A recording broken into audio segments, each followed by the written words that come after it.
ये वो महापुरुष है। समाज जीवन में मुझे अनेक महान प्रेरकों से मिलने का, उनके दर्शन करने का, कभी उनसे सत्संग करने का भी सौभाग्य मिला है। और मैं आज कह सकता हूं कि उसमें दाजी भी एक है।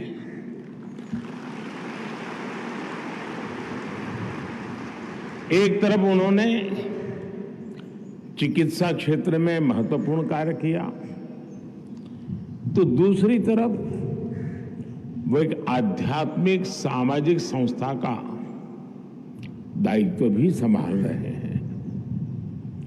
ये उन युवाओं के लिए बहुत बड़ी प्रेरणा है जो मानवता के लिए कुछ करना चाहते हैं, जो जीवन के ध्येय की तलाश में है। दाजी के मार्गदर्शन में कान्हा शांतिवनम जिस ऊंचाई पर पहुंचा है, वो देखकर मन को बहुत संतोष मिलता है।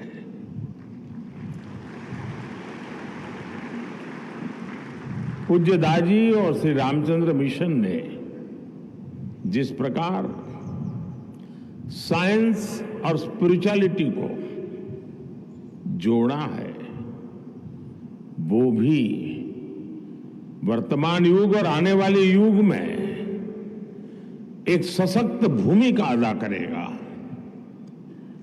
पूज्य संतगण, इतिहास साक्षी है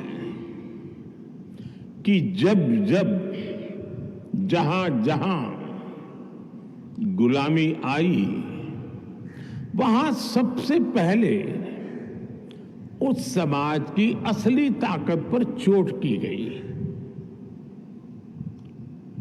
उसके चेतना तत्व को तहस नहस करने का प्रयास हुआ, उसके चैतन्य को नष्ट करने के लिए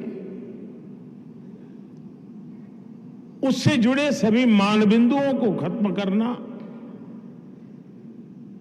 ये प्रवृत्ति रही।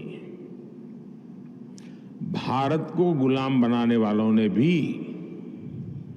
हमारी असली ताकत, ज्ञान, ध्यान, योग, आयुर्वेद, ऐसी कई महत्वपूर्ण परंपराएं थी, उसी पर हमला बोला था। और इसका देश को बहुत नुकसान उठाना पड़ा। लेकिन अब समय बदल रहा है और भारत भी बदल रहा है।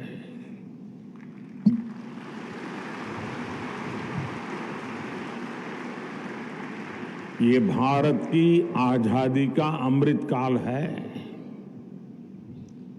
आज हम सभी भारतीय जो भी फैसले लेंगे, जो भी काम करेंगे, वो आने वाली सदियों का भविष्य निर्धारित करेंगे। और इसीलिए मैंने लाल किले से पंच प्राणों का आह्वान किया था। अमृत काल के ये पंच प्राण है: विकसित भारत का निर्माण, गुलामी की हर सोच से मुक्ति, विरासत पर गर्व, एकता और एकजुटता, और अपने अपने कर्तव्य का पालन। आप भी हमारी समृद्ध विरासत को आगे बढ़ाकर समृद्ध भारत के निर्माण में अपना योगदान दे रहे हैं। और समृद्धि सिर्फ धन दौलत से ही नहीं आती, बल्कि इसमें सांस्कृतिक उत्थान का भी उतना ही महत्व होता है। आज भारत आर्थिक, सामरिक और सांस्कृतिक हर प्रकार से पुनर्जागरण के दौर में प्रवेश कर रहा है। बीते 10 वर्षों में हमने हर प्रकार से अपनी सांस्कृतिक विरासत को सशक्त करने का प्रयास किया है। योग हो, आयुर्वेद हो, आज पूरे विश्व में भारत के ज्ञान भंडार की व्यापक चर्चा हो रही है। भारत के प्रयास से संयुक्त राष्ट्र ने 21 जून को अंतर्राष्ट्रीय योग दिवस भी घोषित किया है। अब समय आ गया है कि हम अपनी इस विरासत को एक अभूतपूर्व ऊंचाई पर ले जाएं और इसमें श्री रामचंद्र मिशन और उससे जुड़े साधकों की, आप सबकी बहुत बड़ी भूमिका है। साथियों, विकसित भारत के निर्माण के लिए हमें इस अमृतकाल में 4 पिलर्स पर फोकस करना है। मैं इन्हें अमृत स्तंभ भी कहता हूं। ये अमृत स्तंभ है हमारी नारी शक्ति, हमारी युवा शक्ति, हमारी श्रम शक्ति और हमारी उद्यम शक्ति। इसमें हमारे गरीब, श्रमिक, किसान, पशुपालक, मछुआरे, व्यापारी, विद्यार्थी, नौजवान, हर कोई शामिल है। इनका सशक्तिकरण और इनका आत्मविश्वास बढ़ाना और उनको अनेक विध अवसर उपलब्ध कराना, ये समय की मांग है, बहुत आवश्यक है। इनकी आवश्यकताओं की पूर्ति करना, इनकी आकांक्षाओं की पूर्ति करना, ये सरकार की सर्वोच्च प्राथमिकताओं में से एक है। एक जमाना था जब सुविधाओं के लिए सरकारी दफ्तरों के चक्कर काटने पड़ते थे। अब हमारी सरकार लाभार्थियों के दरवाजे तक पहुंच रही है। इसलिए 15 नवंबर को ही देश भर में हमने विकसित भारत संकल्प यात्रा भी शुरू की है। देश में हो रहे विकास का लाभ सभी तक पहुंचे, कोई पीछे न छूटे, यही हमारा लक्ष्य है। साथियों, इस अमृतकाल में आज की युवा पीढ़ी को जागरूक करने में, सशक्त करने में आप सभी की, श्री रामचंद्र मिशन की भूमिका कई गुना बढ़ गई है। इसलिए मेरा आपसे नम्र निवेदन है, हाल में हमने देश की युवा शक्ति को राष्ट्रीय संकल्पों से जोड़ने के लिए मेरा युवा भारत यानी माय भारत नाम से बहुत बड़ा अभियान शुरू किया है। ये देश के युवाओं को राष्ट्र निर्माण के महायज्ञ से सीधे जोड़ने का बहुत बड़ा प्लेटफॉर्म है, संगठन है।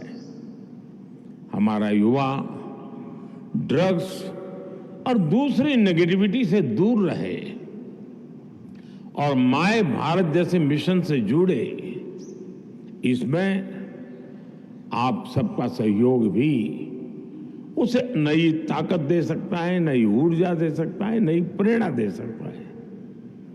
साथियों, हमारे यहां कहा गया है, परोपकाराय फलन्ति वृक्षाः, परोपकाराय वहन्ति नद्यः, परोपकाराय दुहन्ति गावः, परोपकारार्थमिदं शरीरम। यानी वृक्ष हो, नदियां हो, गाय हो, ये सब अपने लिए नहीं जीते, ये दूसरों का जीवन सुखी बनाते हैं। इसी प्रकार हमारा शरीर भी परोपकार के लिए ही बना है। आप भी इसी भावना को आगे बढ़ा रहे हैं। मुझे बताया गया है कि आप इस क्षेत्र में लाखों वृक्ष लगाकर एक हरा भरा जंगल भी तैयार कर रहे हैं। यहां पानी की एक एक बूंद भी बर्बाद नहीं होती, बल्कि बूंद बूंद का सदुपयोग होता है। ये भविष्य की पीढ़ियों के लिए आपकी तरफ से बहुत बड़ा उपहार है। और अभी पूज्य दाजी के साथ कुछ मुझे सरसरी नजर से कुछ चीजें देखने का अवसर भी मिला, और जिस पैशन के साथ वो चीजों की बारीकियां बताते थे, तब मुझे लगता था कि पूज्य दाजी यहाँ के कण कण में रम गए हैं।